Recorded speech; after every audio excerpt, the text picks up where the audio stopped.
اسی کعبۃ اللہ کی شان و عظمت بیان کرتے ہوئے مصطفیٰ جان رحمت صلی اللہ تعالیٰ علیہ وآلہ وسلم نے ارشاد فرمایا، بحقی شریف کے اندر یہ حدیث موجود ہے، ارشاد فرمایا کعبۃ اللہ وہ ہے جس پر اللہ کے روزانہ 120 رحمتیں نازل ہوتی ہیں۔ ایک رحمت کا، صوفیہ سے پوچھو نا رحمت کیا ہے، وہ کہتے ہیں رحمت کا ایک چھینٹا، اس طرح بارش برستی ہے اور بارش کا ایک قطرہ آ جائے، خاص طور پہ گرمی کے دنوں میں لذت محسوس ہونے لگ جاتی ہے، اللہ کی رحمت برس رہی ہے۔ ہاں، انسان کو بھی فائدہ، جانوروں کو بھی فائدہ، زمین کو بھی فائدہ، یہ تو پانی ہے، یہ بھی مبارک ہے۔ فرمایا ایک چھینٹا، صوفیہ کہتے ہیں اگر رب کی رحمت کا بندے پر پڑ جائے تو وہ بخشا جاتا ہے۔ بلکہ میرے آقا نے یہاں تک ارشاد فرمایا کہ اگر اللہ زندگی میں ایک بار کسی کو اپنی رحمت کی نگاہ سے دیکھ لے، اللہ اس پر جہنم کو حرام کر دیتا ہے۔ صرف دیکھ لے تو جہنم حرام ہے، وہ بخشا گیا ہے، اور جس پر رحمت برس جائے، اللہ کی رحمت کا چھینٹا پڑ جائے، وہ بھی بخشا جاتا ہے۔ اور میرے آقا صلی اللہ علیہ وسلم نے ارشاد فرمایا کعبۃ اللہ اللہ کا وہ پاکیزہ گھر ہے کہ جس میں 120 رحمتیں روزانہ بیت اللہ پر نازل ہوتی ہیں۔ فرمایا 60 رحمتیں وہ جو طواف کر رہے ہوتے ہیں کعبۃ اللہ کا، 24 گھنٹے طواف ہو رہا ہے، 60 رحمتیں ان پر برستی ہیں۔ اچھا، اب طواف 24 گھنٹے ہیں تو رحمت بھی 24 گھنٹے برس رہی ہے۔ ہاں، کعبۃ اللہ وہ گھر ہے کہ اگر نماز کے دوران جو گئے وہ بھی گواہی دیں گے، اور سوشل میڈیا کا دور ہے، ویڈیو موجود ہے کہ وہاں نماز کا جب وقت ہوتا ہے تو طواف رک جاتا ہے، اب سارے مسلمان نماز پڑھنے لگ جاتے ہیں، اور جب انسان اپنا طواف روکتا ہے تو پھر پرندے کعبۃ اللہ کا طواف کرتے ہیں۔ 24 گھنٹے یہ وہ عبادت ہے جو رب کی ہو رہی ہے۔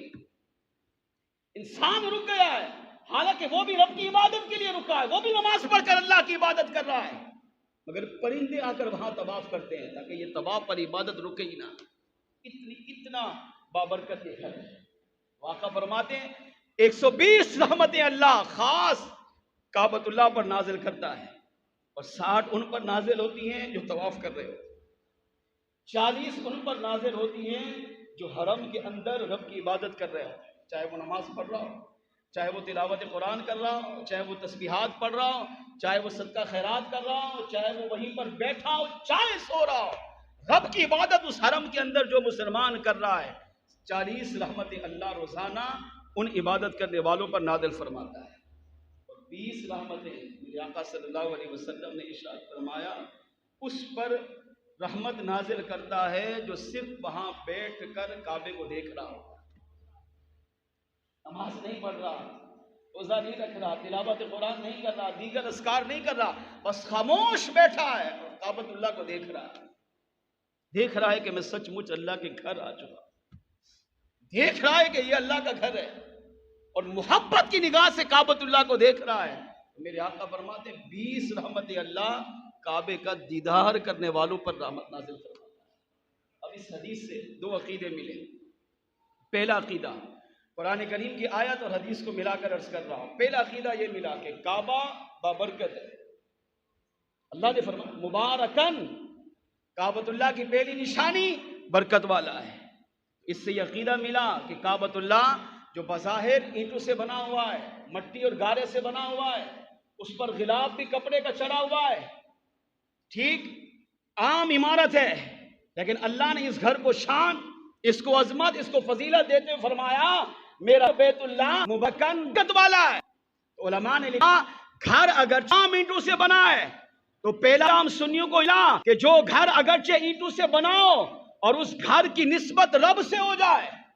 اس کا تعلق اللہ سے ہو جائے کہ یہ اللہ کا گھر ہے، یہ کعبۃ اللہ رب کا گھر ہے۔ جب اینٹوں سے بنے ہوئے گھر کا تعلق اللہ سے ہو جائے تو روئے زمین پر وہ گھر سارے گھروں سے افضل اعلیٰ ہو جاتا ہے۔ تو فرمایا جس طرح کعبۃ اللہ کو رب سے نسبت ہو گئی اور کعبۃ اللہ ساری کائنات کے گھروں سے افضل و اعلیٰ ہو گیا، اسی طرح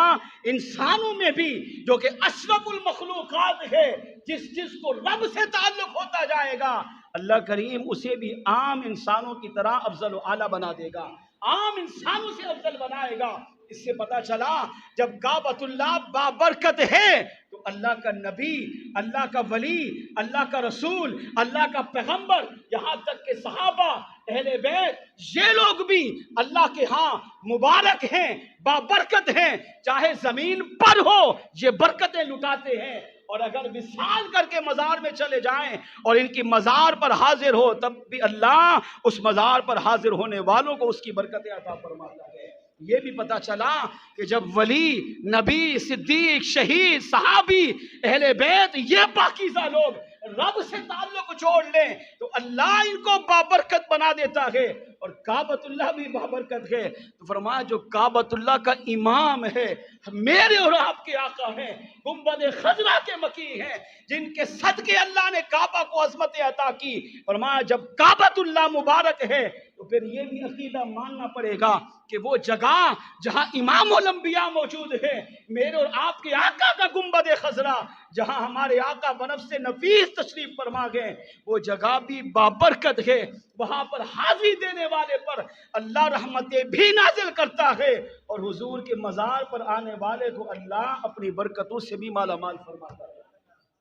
یہ بھی دوسرا عقیدہ یہ ملا کہ کعبۃ اللہ کی شان و عظمت اللہ نے بیان کرتے ہوئے فرمایا کعبۃ اللہ میرا گھر ہے، یا اللہ نشانی کیا ہے؟ فرمایا ھدی للعالمین، کعبۃ اللہ یہ لوگوں کو ہدایت دیتا ہے، یہاں آنے والا اس بات یقین کر لیتا ہے کہ اللہ نے مسلمان بنایا ہے، مجھے موحد بنایا ہے، خدا ایک خدا ہے، میری کتاب ایک کتاب و قرآن پاک ہے، میرا نبی آخری نبی ہے۔ جب وہ سنتا بھی تھا، دیکھتا بھی تھا، جانتا بھی تھا، پہچانتا بھی تھا، مگر وہاں اپنے سر کی آنکھوں سے جب کعبۃ اللہ کا دیدار کرتا ہے تو اس کی ہدایت کے اندر پختگی آتی ہے، اس کے عقائد میں مضبوطی آتی ہے۔ فرمایا یہ بھی پتہ چلا کہ جب کعبہ اپنے پاس آنے والوں کو ہدایت عطا کرتا ہے تو جو کعبۃ اللہ کا بھی امام ہے، میرے اور آپ کے آقا کی ذات مبارکہ ہے، جب امتی یہاں سے فارغ ہو کر امام الانبیاء کی بارگاہ میں جائے گا،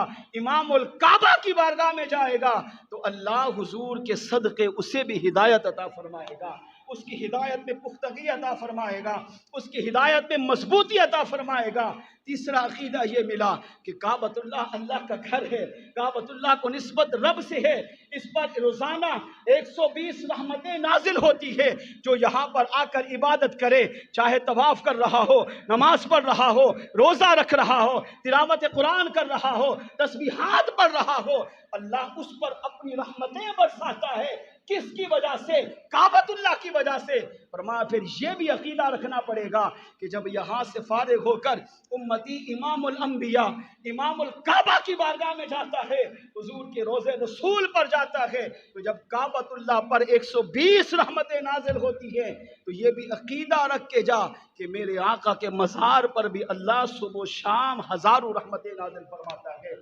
ہاں، جس طرح کعبۃ اللہ کے پاس رہ کر تو رب کی عبادت کر رہا تھا، اللہ کی رحمت کی چماچم بارش تجھ پر برس رہی تھی، تو یہ بھی عقیدہ بنا کے جا کہ جب حضور کی بارگاہ میں کھڑا ہو، چاہے وہاں نماز پڑھ رہا ہو، چاہے روزہ ہو، چاہے تلاوت قرآن ہو، چاہے ہاتھ باندھ کے خاموش کھڑا ہو، یا حضور کی بارگاہ میں سلام پڑھ رہا ہو، تو یہ بھی عقیدہ رکھ کہ میرے آقا کے مزار پر بھی